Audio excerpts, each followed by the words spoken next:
Sebenarnya di usiaku yang menginjak 30 tahunan, hidupku bisa dibilang sudah sempurna. Aku sudah memiliki segalanya, seperti bisnis yang berkembang, properti di mana-mana, bahkan memiliki istri cantik dengan 2 anak yang lucu-lucu. Tapi ya, namanya juga manusia, kadang masih ada aja yang kurang, dan tak ada syukurnya. Di usia itu, aku masih saja mencari hal-hal yang beda, dan konyolnya, hal itu kuwujudkan bersama Big Jana, pembantu sekaligus pengasuhku sewaktu kecil dulu.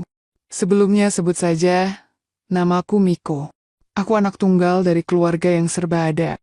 Ayahku PNS dengan jabatan yang lumayan tinggi. Sementara ibuku seorang kontraktor yang tak kalah suksesnya dengan ayahku. Hidupku dari kecil bisa dikatakan nyaman, tapi tak urung. Aku sering merasa sepi, lantaran setiap hari hanya ditemani sama Bik Janah. Dari umur 7 tahun sampai 12 tahun, hanya Bik Janah yang menemaniku. Sampai suatu ketika, keluargaku harus pindah seiring kenaikan jabatan ayah yang diterimanya. Alhasil, aku dan Bik Janah pun terpaksa harus pisah, lantaran beliau tak bisa ikut, karena harus mengurus suami dan anak-anaknya. Hanya saja sebelum berpisah, ada satu kesalahan yang tanpa sadar Bik Janah lakukan. Mungkin awalnya beliau pikir, di usiaku yang menginjak remaja tak memiliki pikiran yang aneh-aneh. Bik Janah selalu cuek tiap kali berganti baju di depanku. Padahal, hal itu tak boleh. Biarpun masih remaja, tapi aku pasti akan merekam setiap apa yang kulihat. Dan begitulah yang kurasakan saat itu.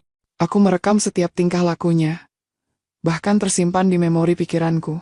Memang usiaku masih remaja, tapi aku sudah merasa ada gelenyar aneh mendapati hal seperti itu. Sementara Bik Janah yang pada dasarnya tak pernah duduk di bangku sekolahan. Mungkin hanya menganggap hal itu kelucuan semata. Sampai pada akhirnya, menjelang kepindahanku, ada satu kenangan yang tak bisa aku lupakan hingga saat ini. Tepatnya di suatu siang, di mana saat itu, aku baru saja tiba di rumah sepulang sekolah, ketika Bik Janah sedang terlelap di kamarku. Mungkin saking lelapnya, ia sampai tak sadar jika daster yang digunakan itu pun semrawut. Bahkan, segitiga bermuda itu juga sempat tertangkap netraku. Dan hal itu sontak membuatku terpaku sekaligus gimana gitu. Bik Janah memiliki rambut ikal dengan kulit sawo matang. Di usianya yang kala itu 38 tahunan, beliau memang tak terlalu cantik. Hanya saja, posturnya yang ideal memiliki daya tarik tersendiri bagi siapapun yang memandang. Mendapati hal itu, entah kenapa, mendadak jantungku berdebar. Ada gejolak baik yang hadir meski sebenarnya aku pun belum mengerti sepenuhnya. Hanya saja rasa ingin tahuku yang tinggi, membuatku iseng mendekat dan memperhatikan segitiga bermuda Hindia itu dengan seksama. Aroma semerbak wangi itu pun tertangkap saat itu juga. Hal itu tentu membuat rasa penasaranku makin menjadi. Sambil cengar-cengir, aku pun mengambilnya. Semula memang tak ada respon dari Bik Janah. Tapi setelah jemawi itu mondar-mandir, mendadak Bik Janah pun terjaga. "Hei, nggak ngapain toh kamu kok?" Seketika itu, Bik Janah pun gelagapan. Buru-buru Bik Janah membereskan negara, lalu menatapku dengan tatapan tak percaya. "Maaf Bik, abisnya, lucu sih Bik," kataku sambil tertawa. "Halah, ngomong apa toh kamu kok?" kata Bik Janah, dengan raut kaget bercampur jengkel, tapi masih bisa memakluminya. "Udah, minggir sana, Bibi mau ke dapur dulu," katanya, tiba-tiba beranjak hendak meninggalkanku.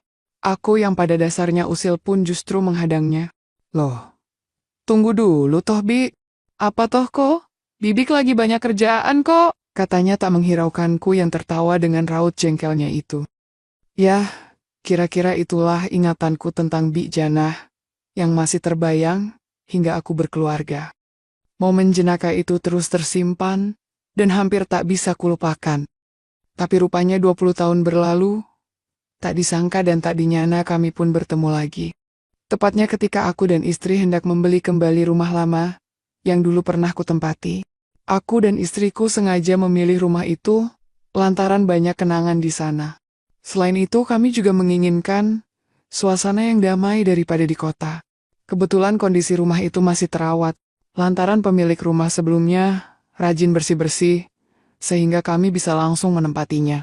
Singkatnya, sehari setelah kepindahan itu, Pak RT setempat pun mengumpulkan warga di kelurahan untuk mengenalkan kami.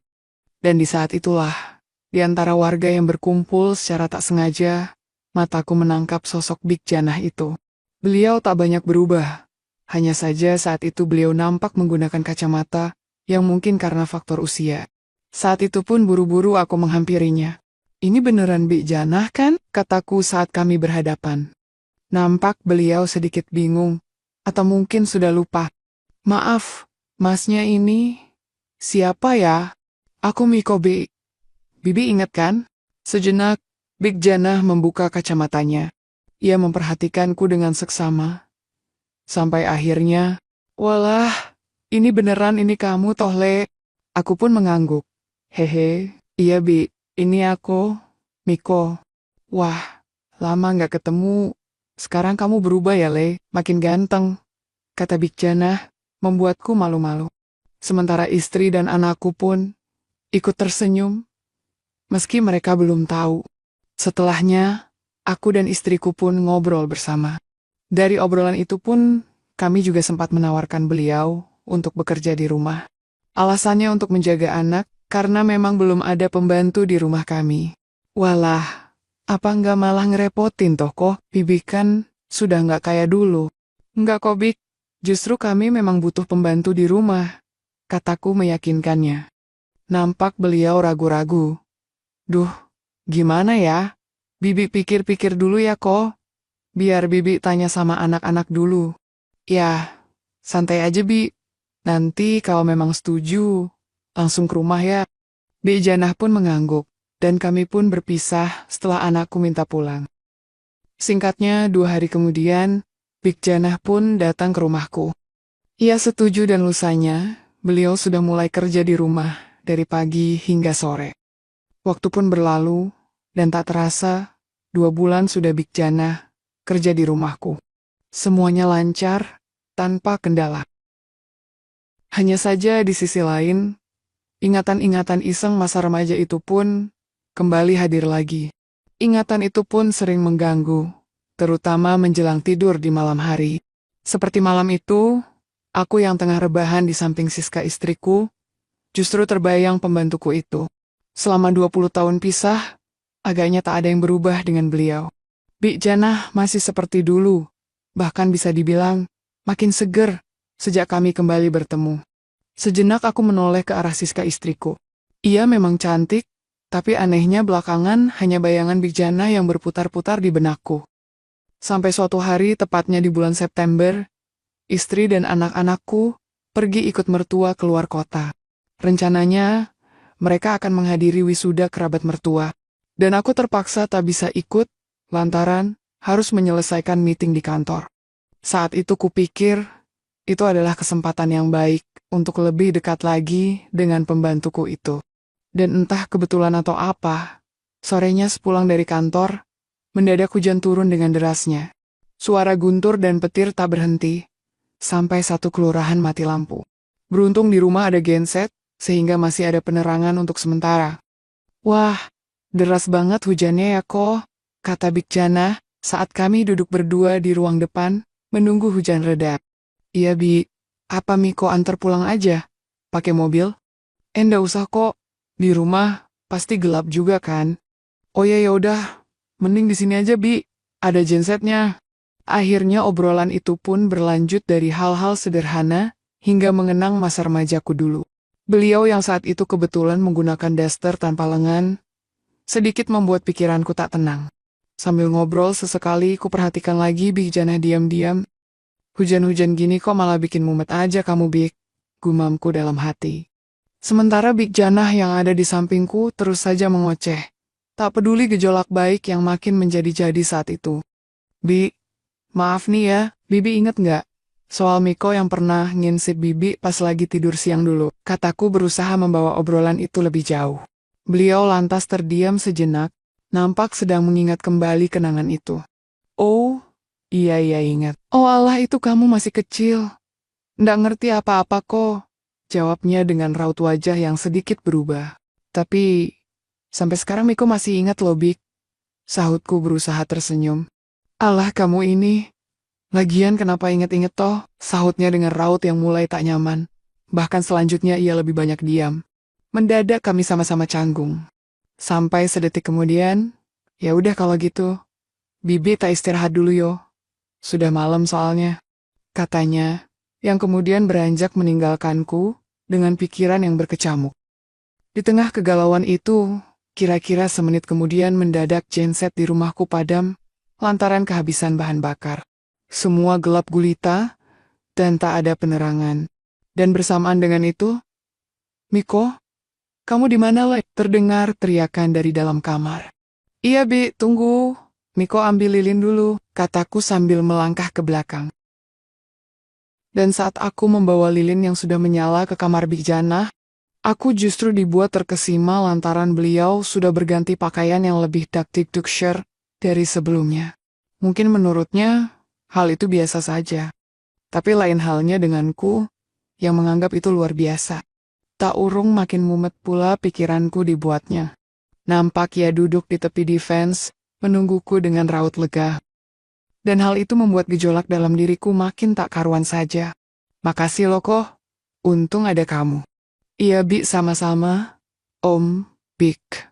Sebenarnya, Miko mau minta tolong. Kataku memberanikan diri. Minta tolong? Apa toh kok? Ngomong aja gak apa-apa. Miko ingin kayak dulu tuh Bik. Jawabku sambil menunduk. Maksud kamu apa toh kok? Tanya Bijana yang justru bingung. Ya, itu Bi, kayak waktu kecil dulu itu. Hah? Apa? Jangan bercanda ah. Jawab Bijana dengan suara agak tinggi. Iya Bik, Bibik pasti tahu kan, akhirnya kata-kata itu pun terlontar dariku. Dan bersamaan dengan itu, aku melangkah maju sambil menyiapkan perahu motor yang memang telah siaga saat itu. Seketika raut wajah Bijana pun panik. Beliau mencoba menghindar ketika piukanku haturkan. Walah Gusti, mau diar aku, katanya, sebelum akhirnya sebuah sambutan membungkam kebaikan itu. Sebenarnya bisa saja beliau berontak, menghalau apa yang kuhaturkan itu. Tapi lantaran jemawiku lebih dulu hijrah pada segitiga bermuda itu.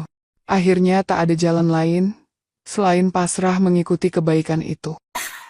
Seruan kebaikan pun terdengar, pertanda beliau pun mulai hanyut akan nirwana yang kuciptakan. Sungguh rasanya seperti mimpi. Belum lagi ketika tiba-tiba beliau berkata, sekali aja ya kok, katanya sambil menyiapkan sajian yang sudah lama menjadi angan-anganku itu. Aku seolah kembali ke masa lalu. Masa di mana Bik Jana selalu menyayangiku. Bedanya saat itu bukan hanya kasih sayang yang ia berikan padaku, melainkan rasa lain yang justru membuatku terkesan. Dengan hanya penerangan cahaya lilin, aku masih bisa mendapati betapa istimewanya sajian itu. Dan lantaran tak ingin membuang waktu, akhirnya aku haturkan perhatian pada setiap sajian baik itu. Sontak saja beliau sering memanggilku. Seakan-akan menyuarakan isi hatinya yang memang jarang mendapat siraman rohani itu. Dinginnya malam dan derasnya hujan tak lagi kurasa. Lantaran selanjutnya, Bik Jana merubah haluan negara dan bersiap menerimanya. Dan ya, dengan sekali manuver, maka melajulah kendaraan laut itu menuju Pelabuhan Ratu. Bagai terombang-ambing di lautan biru, aku berusaha membawa Bik Jana menuju titik tujuan baik itu. Berbagai variasi motor pun kuhaturkan. Dari pola yang biasa sampai yang tak pernah kuterapkan sebelumnya. Saat itu, entah kenapa tak terlintas sedikit pun Siska istriku di benak. Lantaran yang ada saat itu, hanyalah membawa Bik Jana pada tujuan baik itu. Tak terhitung berapa kali banjir bandang melanda. Hingga pada saat aku merasa hendak tiba pada tujuan utama. Di saat itu pula rasa lega dan bersalah bercampur menjadi satu. Seperti tersadar dari angan-anganku, gejolak baik itu hilang, berganti penyesalan yang luar biasa di benakku. Apalagi saat kulihat Bik Jana terdiam dengan deru angin yang berangsur stabil saat itu. Maafin Miko Bik, Miko nggak tahu tadi lagi mikir apa. Ya udahlah kok, jangan dipikirin lagi. Toh semua sudah terjadi, kata Bik Jana, dengan suara pelan dan berkaca-kaca. Sontak ucapan itu membuatku merasa seperti manusia hina. Aku tahu, jika apa yang dilalui tadi itu keliru. Tapi sayangnya, hal itu sudah terjadi di luar kendaliku. Sejak itu, beberapa hari berikutnya, entah kenapa aku malah merasa bimbang dan tak tenang. Dalam hati ada penyesalan yang dalam, dan berjanji jika hal tersebut tak akan terulang. Aku ingin semua itu menjadi yang pertama dan terakhir, serta berusaha melupakan semua itu. Sampai 3 hari setelahnya, aku memberanikan diri menghampiri Big Janah saat dia lagi di dapur. Semula, ia hanya melirik, lalu kembali memotong bawang. Bi, Miko minta maaf lagi ya. Mendengar hal itu Big Janah berhenti, dan lantas meletakkan gawainya. Dia menatapku sekilas. Udah, jangan dipikirin lagi kok. Bibik juga salah, dan seharusnya bisa nolak. Enggak, Bi, ini salah Miko. Pikiran Miko kemarin lagi kacau. Beliau terdiam sesaat, dan pada saat itu pula aku ambil sebuah amplop dari saku. Ini untuk Bibik ya. Anggap aja ini tanda terima kasih Miko, selama Bibik bantu-bantu di sini. Beliau langsung menggeleng. Nggak usah kok, Bibik di sini. Kan udah dibayar cukup toh. Bukan Bi, ini beda. Miko ngasih ini buat modal Bibi usaha. Bibik mungkin nggak perlu kerja lagi di sini. Bi Janah terdiam sejenak, dan perlahan matanya berkaca-kaca. Sebenarnya Bibik juga mikir kayak gitu kok. Bibik sebenarnya juga mau berhenti kerja di sini. Bibik nggak ingin kehadiran Bibik di sini jadi benalu, dan justru bakal bikin keluargamu hancur. Aku pun mengangguk. Oh alah, baiklah Bi. Pokoknya Miko, makasih banyak Bi. Bi Jana hanya tersenyum haru mendengarnya. Dan akhirnya hari itu menjadi hari terakhir Bi Jana bekerja di rumahku. Dan sekaligus sebagai akhir dari perjalanan isengku itu. Singkatnya, pada saat Siska dan anak-anak pulang, mereka sama-sama heran, lantaran Big Jana tak lagi bekerja di rumahku. Semula aku hanya beralasan, jika Big Jana sedang ada keperluan dan cuti, beberapa hari bekerja. Dan barulah, di malam harinya, di mana aku dan istriku sudah berada di kamar. Aku memberanikan diri untuk mengakui kesalahanku. Ada yang harus aku ceritain ke kamu. Semula istriku melihatku dengan raut bingung. Nampak ia mengernyitkan dahi. Ada apa sih mas? Sejenak aku menghela napas. Sebelum akhirnya mulai menceritakan semua kesalahanku tentang Bi Janah padanya. Air mata Sisca pun tumpah. Dia menggeleng tak percaya dengan apa yang kuceritakan itu. Memangnya aku kurang apa mas? Aku dan anak-anak, apa kami nggak cukup buat kamu? Bukan, Mah. Bukan kamu udah lebih dari cukup. Ini tentang aku, tentang kebodohanku, kataku sambil menggenggam tangannya. Maafin aku, Ma, aku salah, aku minta maaf. Alhasil, kami berdua pun menangis bersama. Aku tahu, mungkin setelah menceritakan kesalahan itu, istriku tak akan langsung kembali seperti semula. Tapi setidaknya, di tengah air mata dan kejujuran itu, ada awal cerita baru yang benar, dan babak baru kehidupan yang lebih baik dari sebelumnya.